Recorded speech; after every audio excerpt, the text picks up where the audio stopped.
What's up? Pinoy Runner Hooper here. So, last week nag-unboxing tayo ng itong shoes na to, yung Way of Wade AO8 V3 Ultra. Ngayon, i-review naman natin tong shoes na to. So basically, yun yung magiging flow lagi nung natin ng YT channel natin. So unboxing, tapos review. So yun. So for this one, ang magiging topic natin, kung paano natin i-review tong shoes na to, is based on traction, cushion, support and stability, material, sizing, and of course, price. Okay, sige. Pag-usapan natin yung traction. So, parang nagamit ko na siya yata ng mga 2 to 3 games. Indoor. Oo, indoor. So, first time kong nagamit. Grabe. Solid. Solid nung traction. Solid. Titingnan nyo, medyo malinis pa din kasi every after game, nililinisan ko yung outsole niya. So yun, pero yung traction niya, grabe, sobrang kapit. So wala akong masabi. Kahit dusty pa yung court, malinis yung court, sobrang kapit niya at sobrang squeaky niya.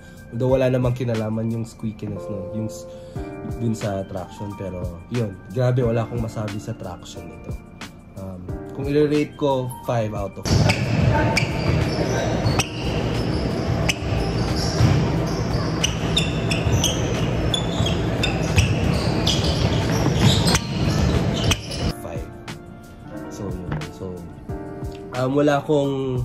Wala akong na-experience na nagsa-slide dito. So hindi ko actually siya pinapahid pag every now and then kasi may mga shoes na kailangang pahiran. Pero ito wala talaga.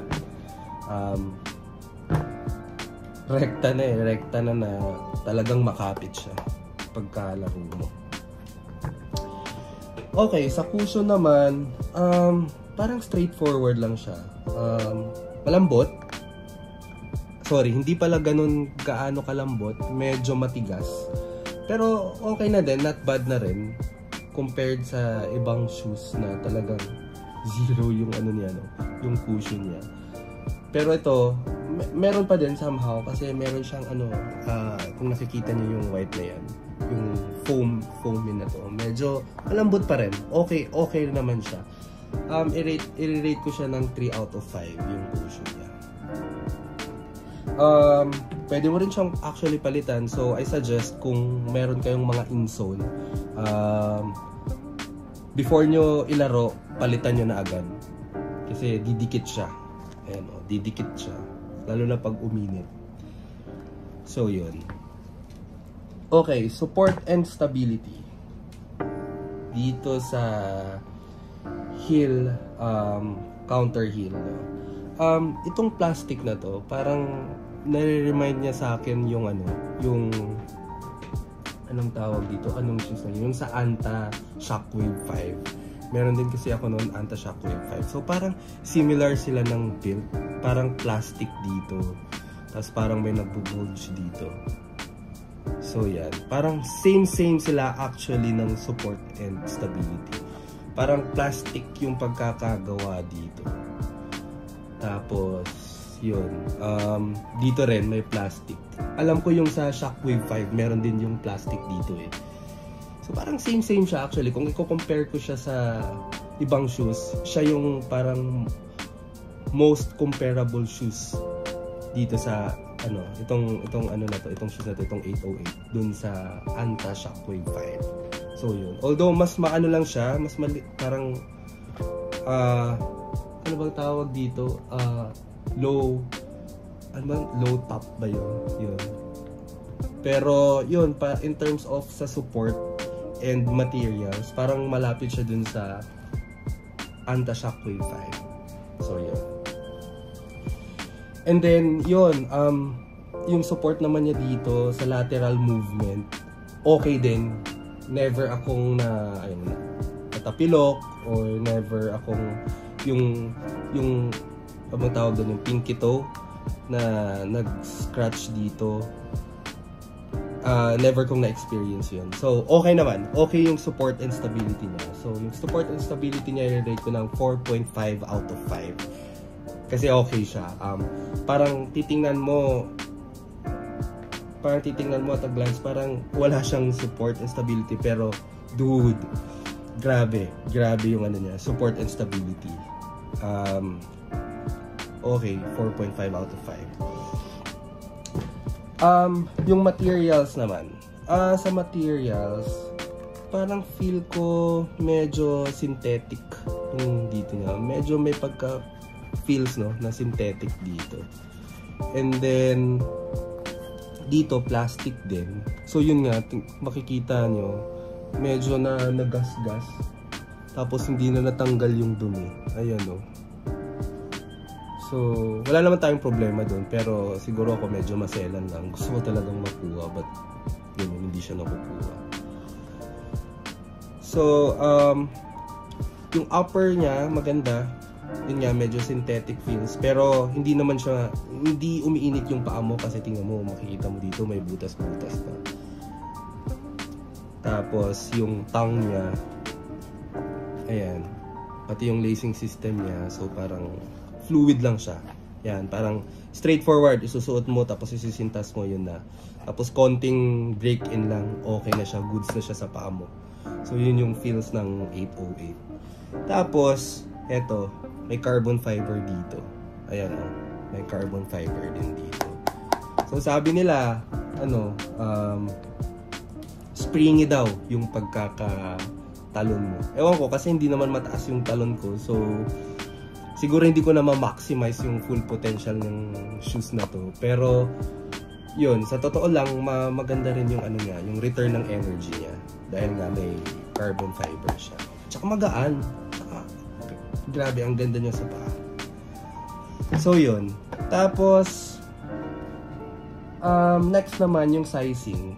Sizing ko kasi sa SB Dunk, AJ1, 8.5 dun sa mga panggala na shoes.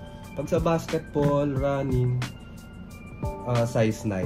So, kinuha ko size 9. Okay naman. Parang nag-half size up ako. Okay naman siya. Hindi masikip, hindi rin maluwag. So, hindi rin heel slippage. Oo nga din pala. Mapakita ko lang sa inyo kung nakikita nyo yung white na yan. Yung dalawang white na yan. So may support din para sa heel slippage. So yan, itong white na to, sana nakita nyo ito. Yan. So yan, kaya hindi rin nag-heel slippage.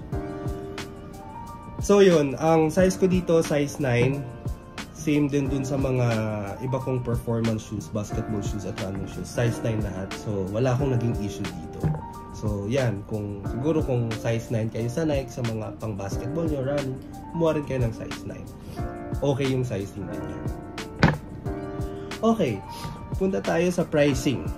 Sa pricing niya, nakuha ko siya, sa reseller. So, malamang may patong yun. Pero nakuha ko naman siya brand new. Tsaka, parang in-order ko siya Tuesday or Wednesday. Tapos, nakuha ko siya. Sabi ng seller, makukuha ko siya 1 week. Pero nung Monday, nakuha ko na siya agad. So, parang Wednesday, no? Thursday, Friday, Saturday, Sunday. Parang 5 days, 4 to 5 days lang. Nakuha ko na siya. Parang ang bilis din ni reseller. Tapos, mabait si reseller. Responsive siya. Tapos, mabilis kausap. So, ipa-plug ko yung, yung page niya dito. So, yan. Ipa-plug ko. So, yan. I-follow nyo siya. So, kung may kailangan kayo na mga way of wade na shoes, nagbibenta siya.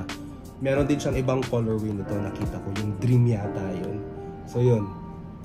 Sa kanya kayo kumuha. Kasi, mabait. Tsaka, mabilis kausap. So, yun.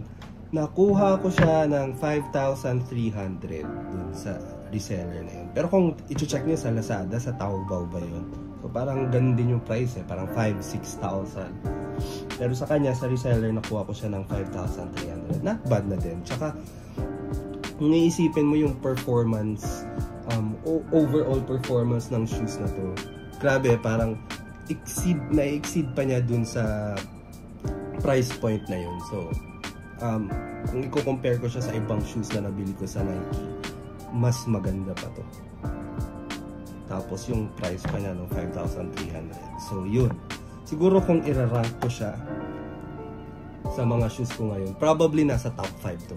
For sure, top 5 to. Sobrang ganda. Sobrang ganda nung performance nito. Yung fit, yung materials, tapos yun, yung return ng energy. Although sabi ko nga na hindi ako masyadong mataas tumalon, no, pero may return. Tapos lalo na yung traction nito, grabe yung traction nito. So, nung Saturday, storytelling lang tayo, no? Story time. So, nung Saturday, dinala ko to, tapos yung isa ko ding sapatos, yung Puma All Nitro. First time ko din ginamit yun dun sa court na yun, indoor court. So, ito yung first na ginamit ko.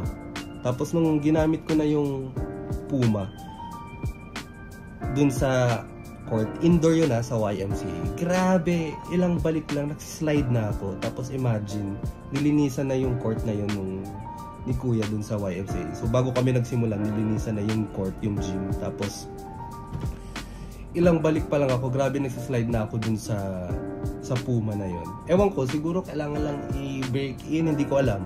Kaya pinalitan ko kaagad, delikado. Kasi nung laro na din yun, merong isang player sa amin na mabilis din yung pagtakbo niya, tapos nag-slide. Ayun, nag-bounce yung head niya dun sa floor, tapos naputol actually yung ngipin niya. So kaya nakakatakot din. Kaya pinalitan ko na agad yung shoes na yun. Ito agad yung sinuot ko. Siguro kailangan lang i-break in yung shoes na yun. Pero nakaka-disappoint lang kasi yung Puma na pang running ko parang low-key lang, pero sobrang ganda. Siguro bigyan natin ng benefit of the doubt. Kailangan lang sigurong i-break in yun. So, i-review din natin yun. Stay tuned. Okay. Overall, siguro 4.9 out of 5 ang iaano ko dito. I-rate ko kasi yun nga, sobrang ganda. Sobrang, responsive. Tapos, yun, wala na akong masasabi dito sa shoes na to. So, yun, kung may chance kayo, kumuha kayo dun sa napagkunan ko. Okay. So, yung next natin na i-unbox at i-review, eto siya. So, yan. Yan natin. Ayan.